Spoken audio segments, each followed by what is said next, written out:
एक बार एक बालक काशी से पढ़ करके आया, खूब विद्वान बन के आया। अपने पिताजी के पास आकर के बोला, पिताजी मैं सब कुछ पढ़ के आया हूं, आप जहां से चाहो पूछ लो। तो पिता ने यही पूछा, बताओ पाप के बाप का नाम क्या है? नहीं बता पाया। बोले ये तो नहीं पढ़ाया गुरुजी ने। बोले ढूंढ के आओ कौन है पाप के बाप। बालक ने कल पढ़ा ढूंढने के लिए, तभी 2-3 दिन निकल गए, कहीं से उत्तर नहीं मिला पाप का बाप कौन। तभी एक घर के बाहर गौ माता खड़ी थी, तुलसी का पौधा लगा था। बालक ने सोचा किसी वैष्णव का घर है, 2-3 दिन हो गए कुछ खाया पिया नहीं, यहाँ पे कुछ पा लेता हूँ। उस घर में जैसे ही प्रवेश किया, वो किसी वैष्णव का घर नहीं था, एक वैश्या का घर था।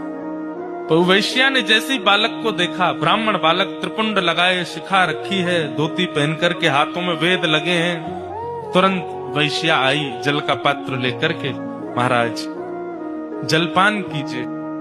तो ब्राह्मण ने तुरंत जल लिया, पान किया, पान करके बोली, ये घर मुझे लगता है किसी वैष्णव का है, गोबर का चौका लगा है, बाहर गैया है, तुलसी का पौधा है, आप निश्चित ही कोई वैष्णव हैं। वैश्या बोली, वैष्णव का तो नहीं पता मैं हूं कि नहीं, पर मैं एक नगर वैश्या हूं। जैसे ही कहा नगर वैश्या, ब्राह्मण बालक तो तुरंत बाहर गया, वमन करने लगा, अपने पेट में हाथ लगाने लगा, पानी निकालने लगा बाहर। वैश्या बोली, क्या कर रहे हैं आप? बोले, पाप का बाप ढूंढने निकला था, वो तो मिला नहीं, तुम्हारे घर पर आके जल पी लिया, पाप और कर दिया मैंने। अरे तुम्हारे घर का पिएंगे हम, तुम्हारे हाथ का खाएंगे हम। जैसे ही सुना कि पाप के बाप को खोजने निकले थे, वैश्या ने मन में सोचा, ज्यादा दूर नहीं जाने दूंगी, यहीं मिलाती हूं।